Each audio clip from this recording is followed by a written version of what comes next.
Lo primero que vi fue su rostro.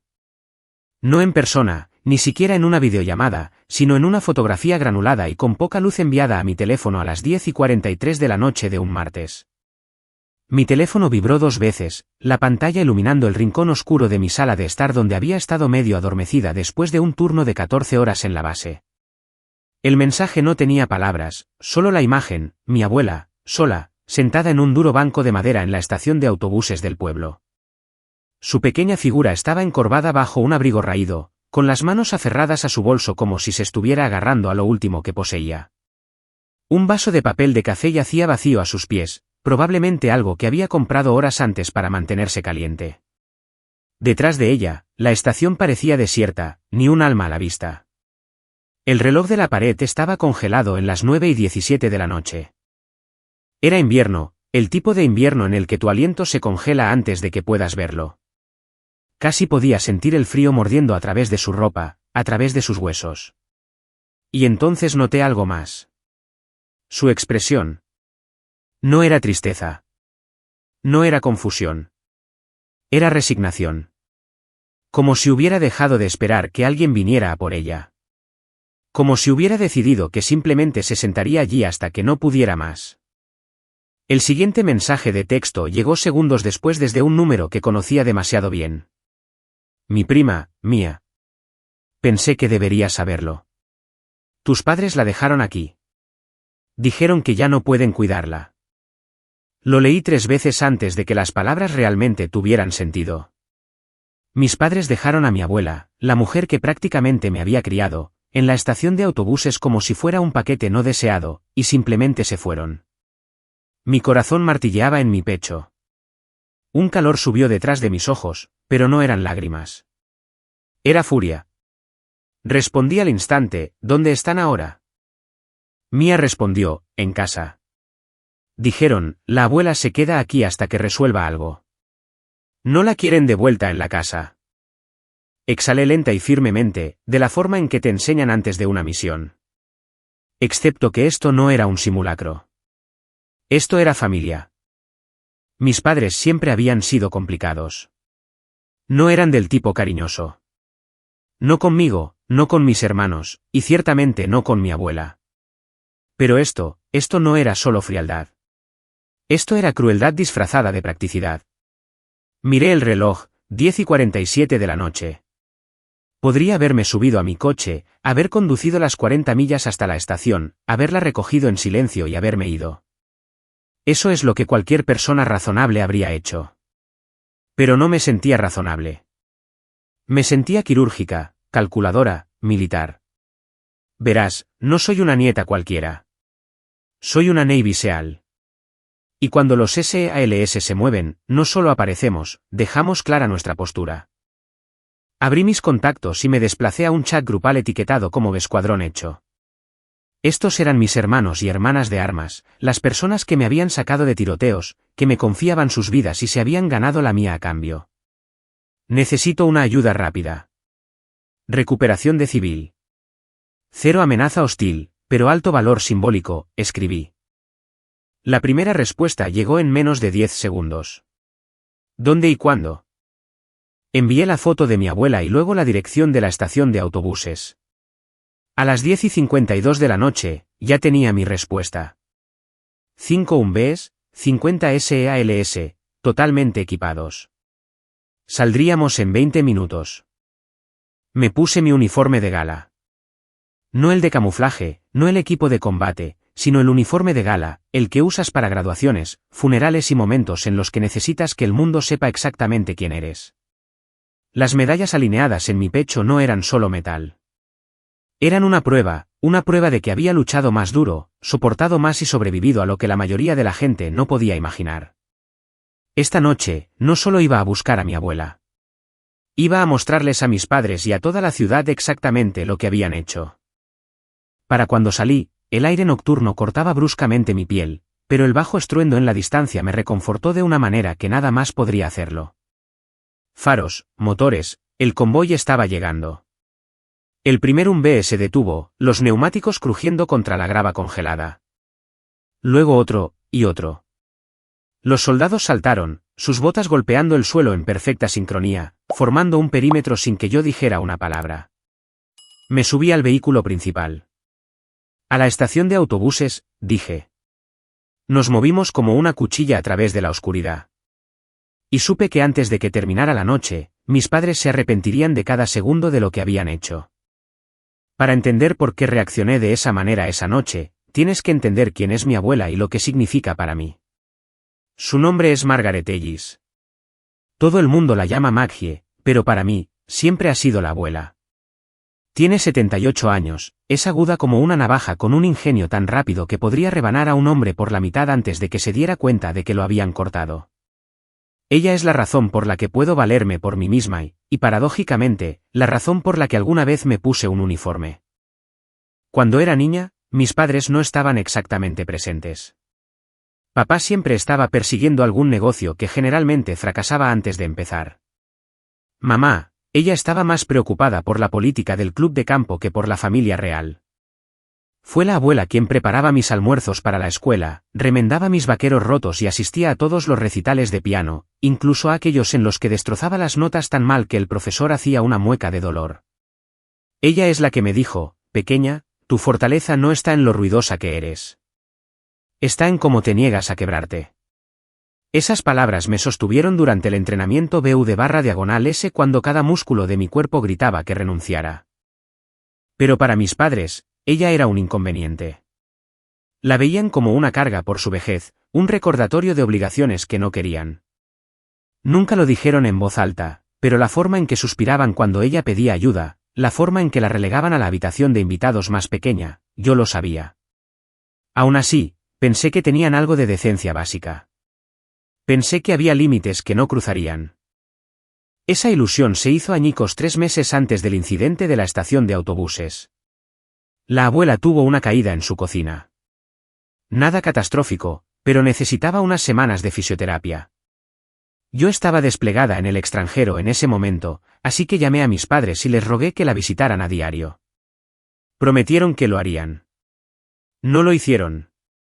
Para cuando regresé a los Estados Unidos y conduje hasta su casa, el lugar era un desastre. Había estado viviendo de sopa enlatada y galletas saladas porque nadie se había molestado en hacerle la compra. Su ropa sucia estaba apilada en un rincón. Intentó restarle importancia. Oh, estoy bien, cariño. Pero vi la verdad en sus ojos. Ese fue mi primer punto de quiebre. Confronté a mis padres en ese mismo momento. Se encogieron de hombros.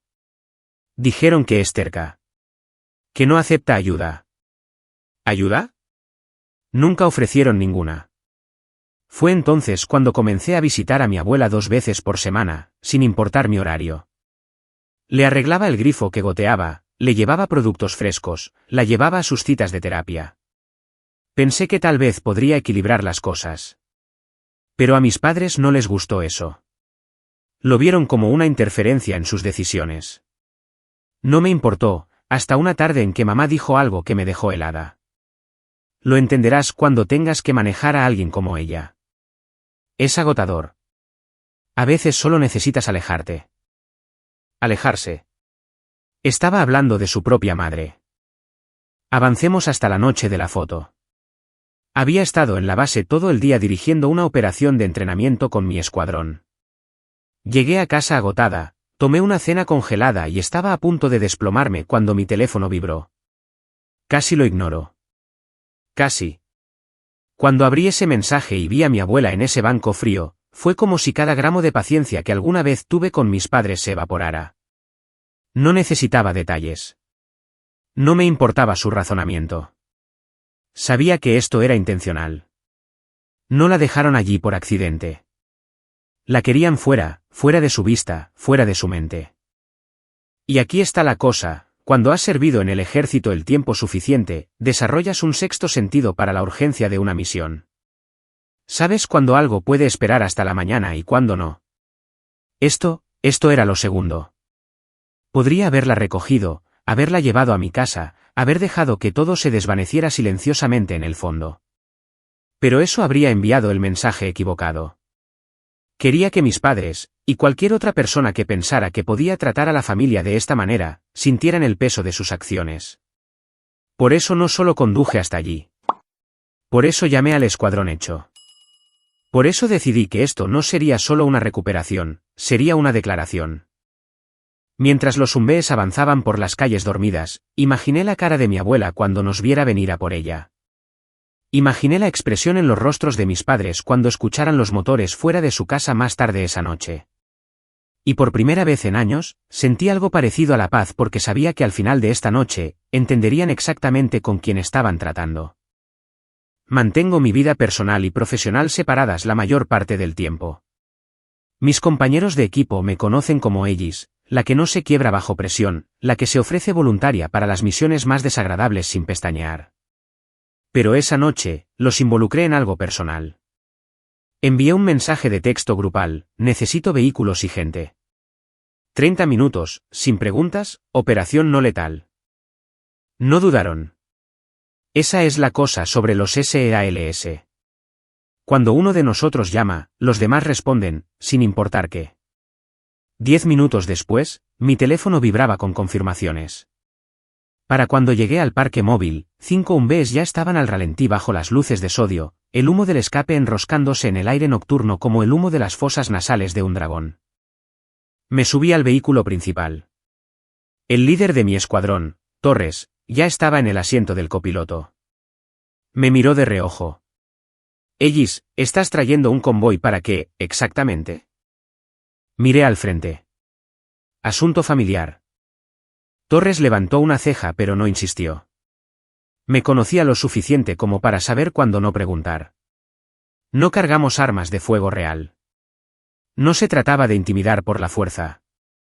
Se trataba de presencia. La simple e innegable visión de 5 vehículos militares entrando en los suburbios dejaría claro el punto por mí. Al salir, cogí mantas, un termo de té caliente del comedor y uno de esos abrigos militares gruesos para mi abuela. Mi mente seguía reproduciendo esa foto, la tenue farola sobre ella, el banco de la estación de autobuses, sus manos juntas en su regazo como si intentara hacerse pequeña. Ni siquiera parecía triste en la foto. Parecía resignada. Eso era peor. Salimos rugiendo de la base en formación, los motores retumbando a bajo volumen. Me senté en el asiento del copiloto, con el casco puesto, escaneando la carretera. Había hecho misiones nocturnas en territorio hostil, pero esto se sentía diferente. Lo que estaba en juego no era la seguridad nacional. Era ella. 20 minutos después, entramos en el aparcamiento de la estación de autobuses. Era casi medianoche. El lugar estaba vacío excepto por una luz parpadeante sobre el banco y ella. La abuela estaba sentada exactamente como en la foto, excepto que ahora tenía su pequeña maleta de flores a su lado. Levantó la vista cuando escuchó los motores, entrecerrando los ojos contra el resplandor de los faros. Salté antes de que el vehículo se detuviera por completo. «Abuela». Su rostro se suavizó al reconocerme, pero luego frunció el ceño. «¿Qué demonios?». La envolví en el abrigo y le serví té. No se resistió, pero no dejaba de mirar la fila de Umbees detrás de mí, las siluetas de los SEALS en posición de descanso. «Cariño, ¿qué es todo esto?». «Extracción», dije simplemente. Dejó escapar medio suspiro, media risa, sacudiendo la cabeza. «Siempre tuviste un don para lo dramático». Pero pude ver que sus hombros se relajaban. Por primera vez, no estaba sola. Estaba rodeada, protegida. La subí al Umbee principal yo misma, asegurándome de que estuviera cómoda. Seguía intentando decirme que estaba bien, que no quería causar problemas. No respondí. Mi mandíbula estaba apretada. Torres se inclinó. ¿Qué sigue?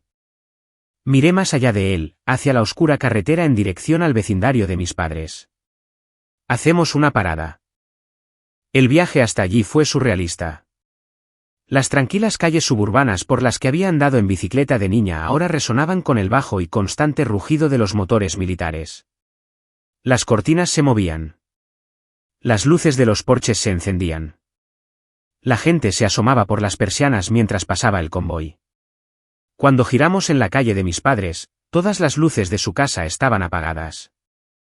Dije a los conductores que aparcaran en formación, bloqueando la calle. El sonido por sí solo, 5 umbés apagándose en sincronía, fue suficiente para despertar al vecindario. Los vecinos salieron a sus porches en pijama, susurrando. Dejé a mi abuela en el umbé con 2 compañeros de equipo, luego subí por el camino de entrada. Mis botas crujieron en la grava. No llamé suavemente. Di 3 golpes secos que hicieron temblar la puerta. Se encendieron luces dentro. Después de una pausa, la puerta se entreabrió y la voz de mi padre llegó, somnolienta e irritada. ¿Tienes alguna idea de...? Se detuvo cuando me vio. Luego miró más allá de mí, a los vehículos, los uniformes, la multitud silenciosa de operadores en su calle. ¿Qué demonios es esto?, preguntó, su voz volviéndose más aguda. Di un paso atrás lo suficiente para que pudiera ver el umbé detrás de mí y a la abuela sentada dentro, bebiendo té. Su rostro se puso pálido. La dejaste en una estación de autobuses, dije. No era una pregunta, no era una acusación. Era una afirmación. Por un largo momento, no respondió. Simplemente se quedó allí en su bata, mirándome a mí, luego al convoy, y de nuevo a mí. Vístete, le dije, con voz baja. ¿Vas a salir? No se movió. Fue entonces cuando di un paso más cerca, tan cerca que tuvo que inclinarse hacia atrás. Vas a bajar por ese camino de entrada, y te vas a parar frente a ella, y te vas a explicar delante de todos estos testigos, los vecinos, el escuadrón, el pueblo que hablará de esto durante años. Sabía que no estaba bromeando. La puerta permaneció entreabierta durante unos buenos 10 segundos. Podía ver la guerra dentro de la cabeza de mi padre, orgullo contra miedo, control contra exposición. Había construido su vida manteniendo los asuntos familiares en privado, manteniendo una fachada. Ahora, esa fachada estaba a punto de ser aplastada bajo los faros de 5 umbés militares. Di un paso atrás, dejando que el aire frío de la noche fluyera entre nosotros. Papá, dije con calma, cuanto más tiempo te quedes ahí, más le estás diciendo a todo el vecindario qué clase de hombre eres. Su mandíbula se tensó. Detrás de él, apareció mi madre, ajustándose la bata, sus ojos moviéndose de mí a la calle. Parecía que quería cerrar la puerta de golpe y fingir que nada de esto estaba sucediendo, pero no podía. No con la abuela mirando desde dentro del umbé principal, y no con 2 docenas de vecinos ya reunidos en sus jardines. Mi padre le murmuró algo a mi madre, luego entró. Oí cajones abriéndose, el ruido de la ropa. Mi madre se quedó, retorciéndose las manos. No tenías que hacerlo. Sí, tenía que hacerlo. Mi voz cortó la noche. Ella se sentó sola en una estación de autobuses en la oscuridad porque decidiste que no valía la pena llevarla a casa. Sus ojos parpadearon con culpa, pero solo por un momento. Luego, la máscara familiar volvió a su lugar. No fue así, susurró. Entonces sal y explica cómo fue, dije. La puerta se cerró. Un minuto después, mi padre salió, ahora en vaqueros y un suéter. Parecía más pequeño, de alguna manera. Su postura estaba encorvada, aunque sus ojos todavía tenían ese borde duro. Caminamos juntos por el camino de entrada, el zumbido de conversaciones silenciosas ondeando por la calle. Los SEALS permanecían como estatuas, con los brazos cruzados, observando sin expresión. Los vecinos hicieron espacio mientras nos acercábamos al umbé. La abuela miraba por la ventana, con la taza de té en la mano. Cuando lo vio, la dejó lentamente, sus manos descansando en su regazo. Abrí la puerta del umbé. Sal, le dije suavemente. Deberías escuchar esto al aire libre. Dudó, mirando entre nosotros, pero bajó con cuidado. El frío le mordió las mejillas. Se quedó bajo la farola, con la misma maleta de flores a su lado. Díselo, le dije a mi padre. Él carraspeó, su mirada desviándose de la de ella. No era seguro para ti en casa. Pensamos que... No, interrumpí. Dile la verdad. No querías lidiar con ella. La querías fuera de tu camino. Un murmullo recorrió la multitud. Mi padre me lanzó una mirada aguda, pero no parpadeé. La voz de mi abuela era tranquila, pero se oía. Todo lo que quería era pasar la Navidad con mi familia. Mi propio hijo. Su mandíbula se flexionó. No habrías estado cómoda. Ella esbozó una pequeña y triste sonrisa. La comodidad no es lo importante, ¿verdad? Di un paso adelante. Esto termina esta noche. Vas a reconocer lo que hiciste y vas a disculparte. Aquí mismo. Ahora mismo. Abrió la boca, luego la cerró de nuevo. Sus ojos se dirigieron a los Umbees, los SLS, los vecinos, los teléfonos inteligentes que sin duda estaban grabando. Para un hombre obsesionado con la reputación, este era el escenario de pesadilla. Cuando se quedó en silencio, le hice una seña a Torres. El Seal se movió, no de forma amenazante, pero inequívocamente presente. El sonido de las botas en el asfalto fue deliberado, sincronizado, un lenguaje que mi padre entendía demasiado bien. Finalmente, sus hombros se hundieron. Mamá, lo siento. Las palabras sonaron como si hubieran sido arrancadas de su pecho con pinzas. Los ojos de la abuela brillaron, pero no lloró. Solo asintió una vez. Gracias por decirlo, murmuró. Luego, volviéndose hacia mí, podemos irnos ya, querida. La ayudé a volver al Umbee. La misión estaba a medio terminar, pero mi pulso todavía latía con fuerza. Porque no se trataba solo de recogerla. Se trataba de mostrarles a ellos, y a todos los que miraban, que los días de esconder las cosas silenciosamente debajo de la alfombra habían terminado. Me volví hacia mis padres. Ella viene conmigo. Y si alguna vez intentas algo como esto de nuevo, no solo traeré un convoy. Traeré a la prensa. Nadie habló. Los SALS volvieron a subir a los Umbees. Los motores rugieron a la vida. El convoy se alejó de la acera, dejando a mis padres solos bajo esa farola, con todo el vecindario mirándolos. En el espejo retrovisor, los vi encogerse en la distancia, dos figuras en el frío, rodeadas de susurros de los que nunca escaparían. Pero no había terminado. Todavía no. Por la mañana, el vídeo estaba en todas partes. Alguien en la multitud había transmitido toda la confrontación en vivo. Se extendió como la pólvora, desde los grupos locales de Facebook hasta las estaciones de noticias regionales. Para el desayuno, mi teléfono zumbaba con mensajes de reporteros pidiendo comentarios. Los ignoré. Tenía un escenario diferente en mente. A las 10 de la mañana, llevé a la abuela al ayuntamiento. Llevaba un abrigo de lana impecable y una bufanda que le había comprado hacía años, sentada con la espalda recta en el asiento del copiloto de mi camioneta. El convoy de Umbees no nos siguió. Esta vez, no los necesitaba para intimidar. El daño ya estaba hecho. Dentro, el lugar bullía de actividad. Los concejales barajaban papeles. El alcalde miraba su reloj. Cuando entré, los murmullos comenzaron de inmediato. La gente había visto el vídeo. Lo sabían. Había llamado con antelación, solicitando hablar durante el foro público. Cuando finalmente dijeron mi nombre, caminé hacia el podio con mi abuela a mi lado. Esta es mi abuela, comencé, mi voz firme pero audible. Hace 3 noches, fue dejada sola en una estación de autobuses, en el frío, durante horas, por su propio hijo y su nuera. Hubo pequeños jadeos en la sala.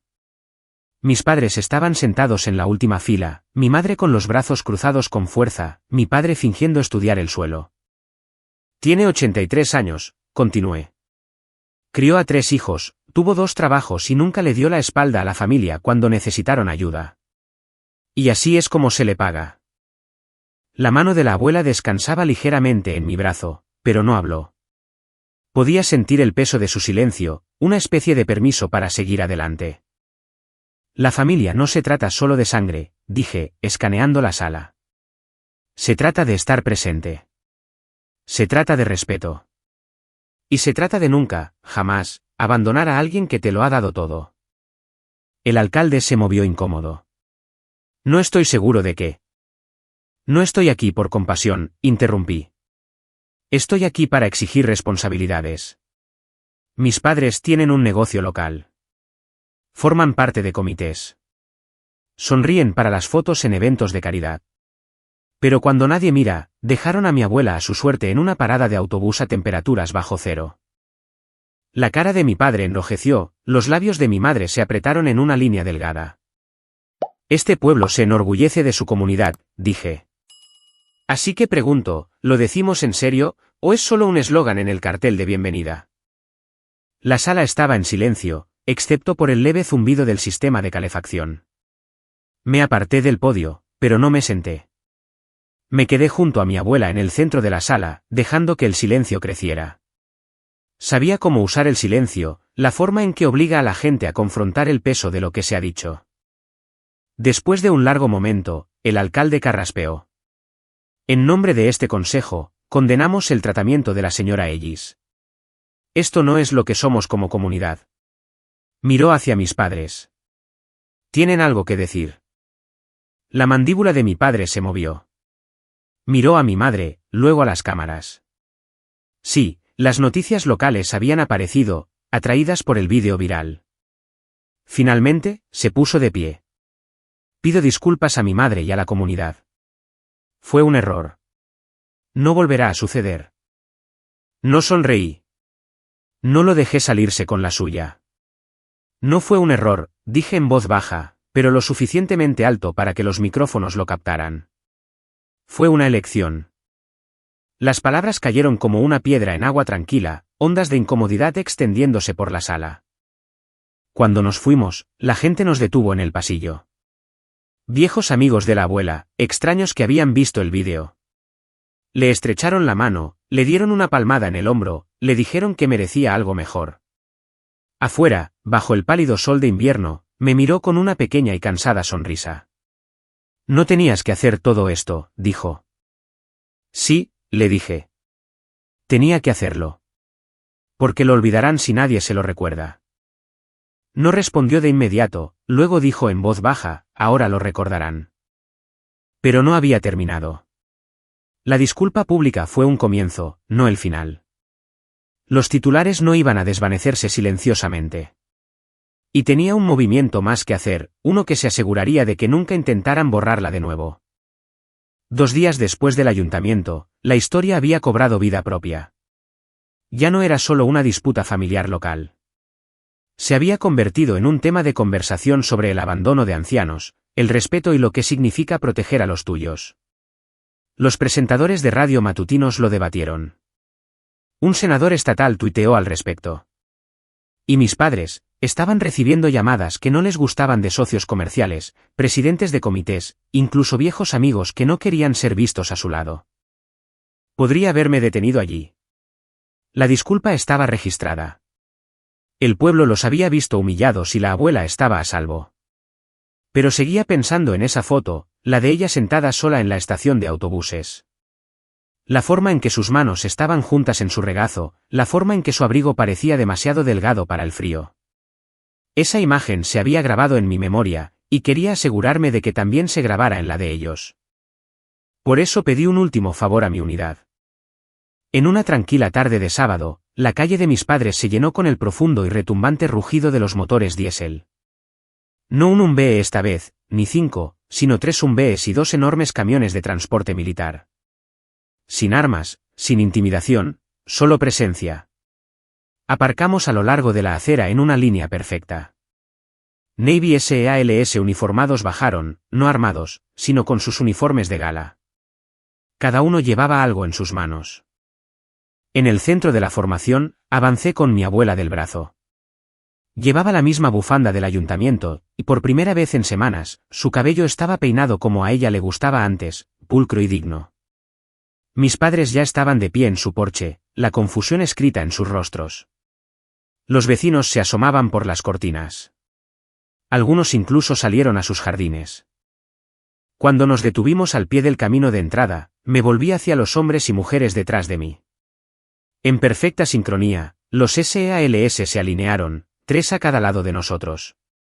Luego, a mi señal, se giraron para mirar a mis padres. Esta, dije, mi voz resonando en la calle silenciosa, es la familia que mi abuela merecía la noche que la dejaste en esa estación de autobuses. Este es el respeto que te negaste a mostrarle. Uno por uno, los SEALS avanzaron y colocaron sus objetos en el camino de entrada: una manta doblada, un termo de té caliente, un par de guantes cálidos, un paraguas, una linterna, una nota escrita a mano que decía: «Nunca estás sola». Podía ver la garganta de mi madre moverse, sus ojos saltando a los vecinos, las cámaras, la creciente multitud. Las manos de mi padre estaban metidas profundamente en sus bolsillos, pero noté el tic en su mandíbula. «La abuela no necesita vuestro dinero», dije, mirándolos a ambos. «No necesita vuestra aprobación. Lo que necesita, lo que siempre ha merecido, es vuestra presencia, vuestro respeto». Y cuando fallasteis en dárselo, otros intervinieron. Me acerqué, mis botas crujiendo en el camino de entrada. «No podéis borrar lo que hicisteis. No podéis recuperar esa noche. Pero podéis recordarla. Cada vez que veáis estas cosas», señalé el camino de entrada, «recordaréis exactamente quién tuvo que aparecer en vuestro lugar». Los SEALS se giraron bruscamente hacia la calle. Pero antes de irse, di una orden final. «Honor». Al unísono, hincaron una rodilla en el suelo ante la abuela. No por mí, no por el espectáculo, sino por ella, la mujer que había sobrevivido a una infancia en la era de la depresión, criado una familia, trabajado hasta que le dolían las manos y todavía tenía amabilidad para dar.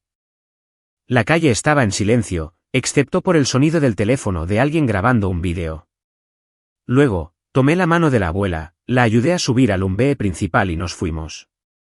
No miré hacia atrás, pero sabía que seguían allí de pie, mis padres, viendo desaparecer el convoy con los ojos de todo el vecindario sobre ellos.